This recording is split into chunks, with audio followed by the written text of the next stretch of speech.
So about a year ago, I started on my second van build, which is complete. And there's a lot that I learned during this particular van build. It's about simplicity and efficiency.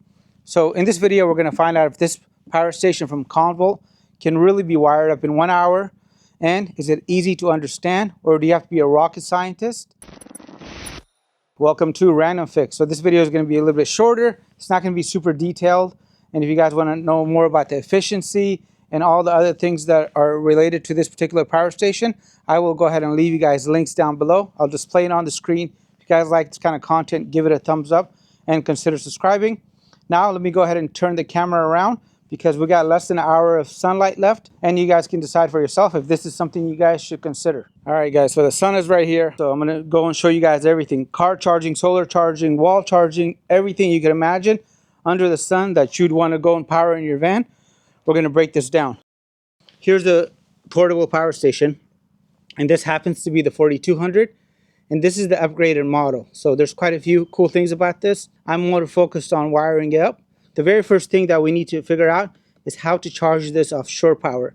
So this unit comes with 2 of these wall chargers, and they're really easy to wire up. You connect it to shore power, and that's it.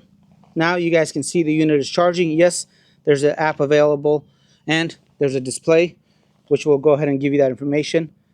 We got the unit powered on. So I'm going to go ahead and turn off the unit because there's actually a remote for this. And I'm going to show you guys everything in sequence. The second thing that you may want to use in your camper van is an alternator charger. This actually comes with the alternator charger. It's a really smart alternator charger. This is something that actually comes with it. So if you guys notice when I push this right here, this will turn green.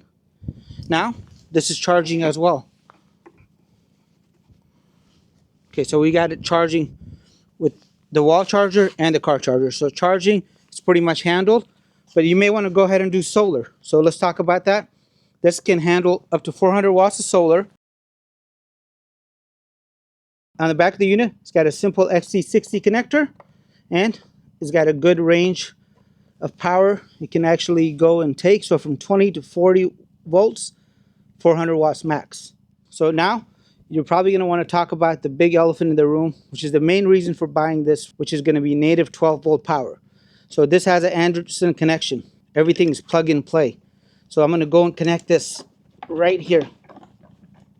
You can get these connectors with T's in a whole bunch of different ways. Right now I have this running to a PDU, and we're going to talk about this next. And there's also an AC PDU. So DC power, AC power, and we can control everything on the display. So now wiring is going to be a breeze. So to go ahead and get this powered up, we got the DC part handled, check. To go ahead and get the AC part powered, we're going to go and plug it in.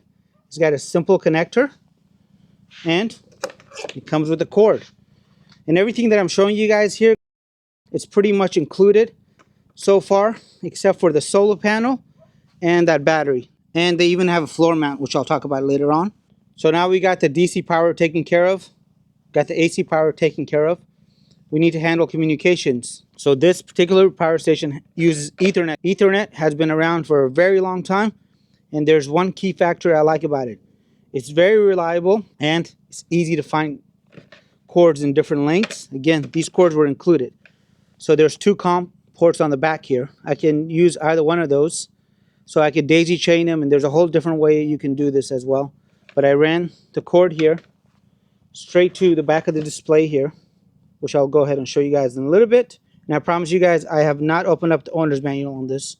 So if you get it wrong, you're not going to blow anything. Don't worry. They're pretty well engineered devices. Then I went and plugged in another Ethernet cable to the left. It goes to a switch. Check this switch out, guys. It's got a power, and it's got an inverter switch. The inverter just turned on, and from the display we have another Ethernet running to the PDU, which is basically going to be for the DC power. So that is communicating with the screen. Then there's a little jumper, and again, this is just an Ethernet cable. that runs from here to the AC PDU. And so let me show you guys how this all works together now before I go into other parts of this that you're going to absolutely love. So here's the display. Again, this gets powered off the Ethernet cable, and it's pretty simple to understand. And if you click on the very bottom here, it has DC loads 1 through 8, DC loads 9 through 16, AC loads 1 through 6, and 7 through 12. Well, if I turn on number 6, I have it connected right here. It'll turn on a heat gun I have set and a light at the same time. I can control up to 12 different devices on this. I can change the icon, which I'll cover. And then if we go back to this side, we have those DC lamps, right? So if we turn this camera around a little tiny bit, you guys will notice that this light is turning on and off. And I also have another one set to number 1. Pretty easy, huh? On top of that, this display is amazing. So there's so many different ways I can make this display work out. If I go and scroll to the right, I can type in the password here, and the password is 1234. Now I get to go and set up numerous things. So I can do a master switch, a balance, a main switch, and I actually like this display better right here. So now I can quickly see the battery. This happens to be unit 1, but I can quickly change this and hook up more units. So in my particular van, which I'll show you guys, I have 3 of these units. I have a 3000, a 4000, and a 6000. So I'm able to run my AC for a really long time, and it's a 12 volt AC, and it's really efficient. We can see that it's taking in 65 amps of power. This is the easiest thing I've ever seen to set up. Very customizable. I just want to show you guys, you can actually turn on the inverter without using this particular switch. And the way you do it, you want to make sure that the master is on, and then the very bottom one right here, power bank INV, make sure that this is toggled on. Now we could turn on the inverter from the display, and again, to get to that menu, swipe to the right, type in the password, and here it is. And now let's talk about those PDUs. This is going to be the DC one. Each one has its own breaker, which can be reset like that. So no worrying about fuses.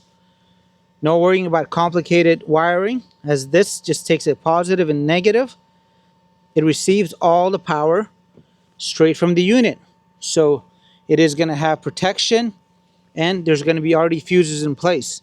So no chances of making any sort of errors, bad contacts. This is going to eliminate that. 30 amp, 20 amp, 15 amp, 10 amp, and there's 8 of these switches. If I had this in my van, I'm going to show you guys some of the pieces I could have eliminated. At the time when I built a van, these 2 units were not available. If they were, I would have gone with these 100%. AC PDU, and again, same kind of interface. So I'm going to bring this down here, and you guys are going to see this in action. See that?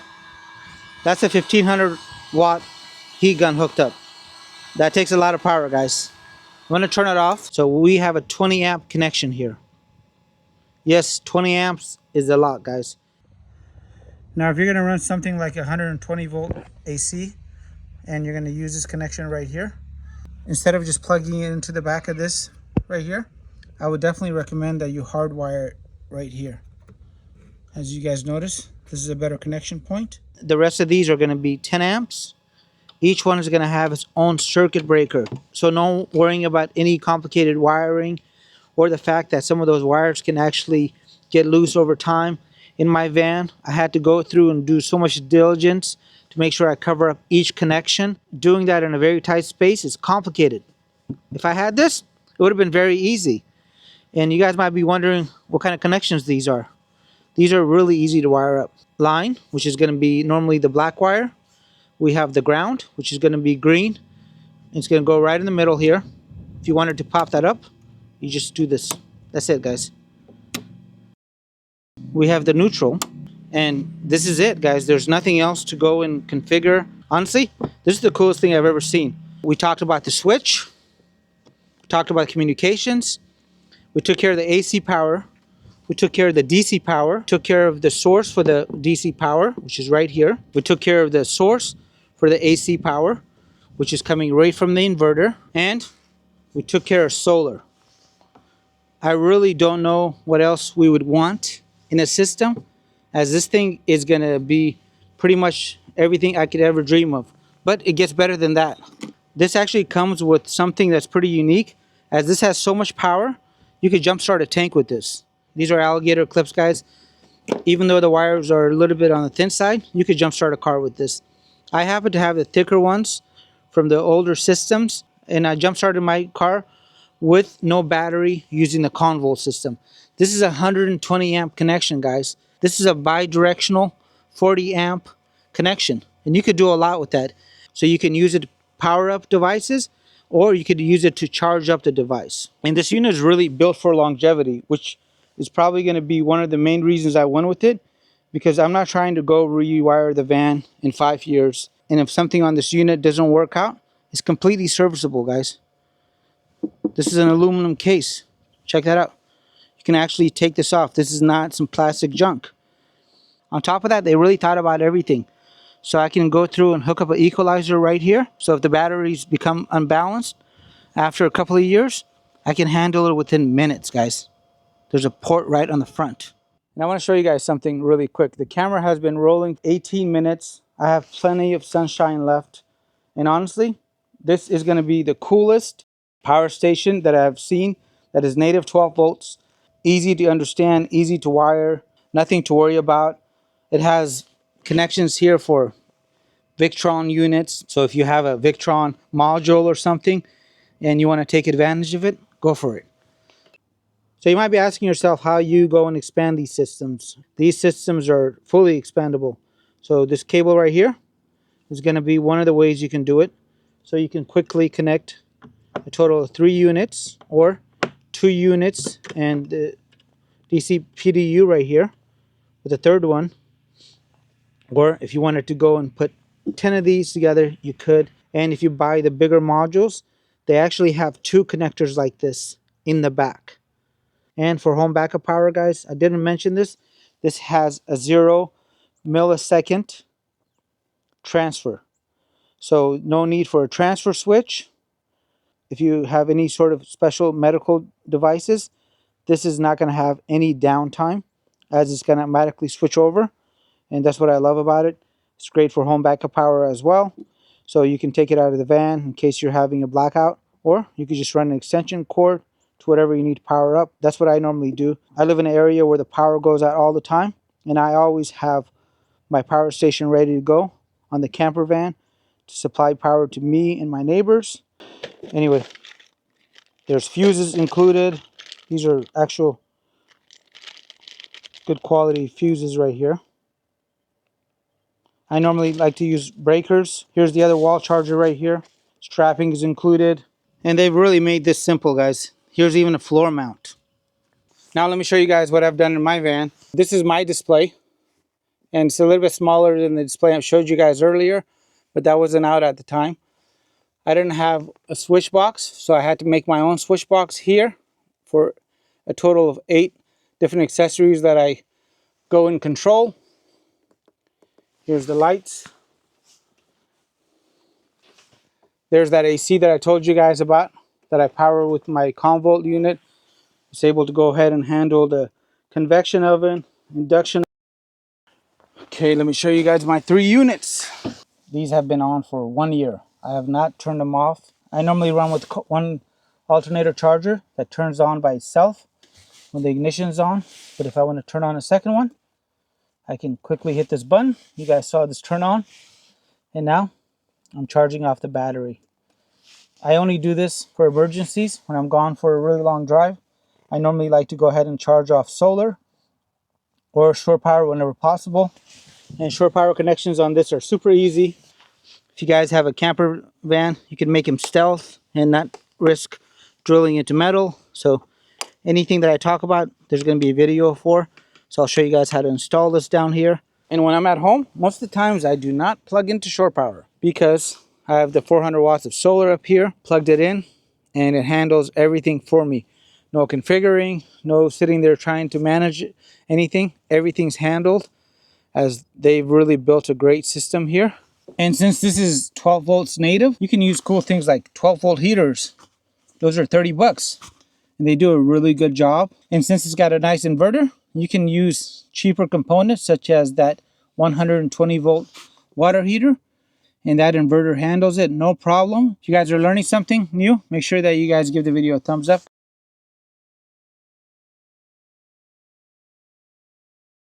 Now when I built my first van, I didn't go with the power station, and I had a lot of extra components, but there's 4 components that a portable power station will definitely eliminate in a camper van or RV if you decide to go with the power station instead of the usual. So it'll get rid of the need for an inverter, as this has a handle, a solar charge controller, a transfer switch. This will handle the shore power with a 0 millisecond transfer rate. No need for a DC to DC charger, as this includes it. There's so much weight savings, time savings, and wire savings when you go with a portable power station. And some of the better portable power stations also have cold weather protection, like the Comvolt unit. So this will basically continue to operate even when it's below 32 degrees. It'll accept a charge, it'll go ahead and discharge and power up your electronics, and that is definitely something that you want to keep in mind. Now, all of these new things that I just showed you guys, they're amazing, and I really wish I had them. Any portable power station, in my opinion, is better than a traditional battery in an inverter with a solar charge controller, with a DC to DC charge controller. All that stuff is really big, bulky, and it doesn't work well. Let me know if you guys got any questions. Overall, if you guys are looking for a good system, this is something I definitely recommend. It's really easy to go and get this all set up for you guys on the video today. Don't forget to give the video a thumbs up, and I'll leave you guys a bunch of coupon codes, reference material, other videos all down there.